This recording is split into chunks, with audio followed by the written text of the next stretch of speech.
এটা MP office, মানে অবৈধ এমপি অফিস, অবৈধ এমপির অবৈধ এমপি অফিস। অভিষেক ব্যানার্জি একটা অবৈধ এমপি, ছাপ্পা ভোটে জেতা এমপি, যে মানুষের গণতান্ত্রিক অধিকারকে প্রয়োগ করতে দেয়নি। ও এখানটায় এই রাতারাতি একটা বেকারিকে পুড়িয়ে, সেই বেকারিটাকে পুড়িয়ে ওই 4 তলা অবৈধ বিল্ডিংটা করে, যার কোনো পারমিশন ছিল না।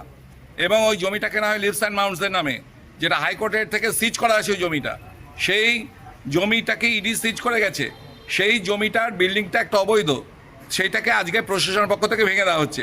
এই জন্য আমাদের মাননীয় মুখ্যমন্ত্রী, আমাদের আদরের শুভেন্দুদা, আমাদের ডিএম, আমাদের এখানকার এসপি, পুলিশ প্রশাসন, সকলকে আমি ধন্যবাদ দেব যে এতদিনে আমাদের যে দাবিটা ছিল, যে এই অবৈধ বিল্ডিংটাকে শেল্টার করে অভিষেক ব্যানার্জি যেভাবে ক্রিমিনাল রাজ শুরু করেছিল, এবং এখানে পুলিশ প্রহরায় যেভাবে ক্রিমিনাল থাকতো, সেই ক্রিমিনাল রাজের আজকে প্রথম ধাপটাকে ভাঙা হলো। এবং এরপর আস্তে আস্তে সব হবে, এবং একদম সর্বশেষে ভাইপোকে গারদে পোড়ানো হবে।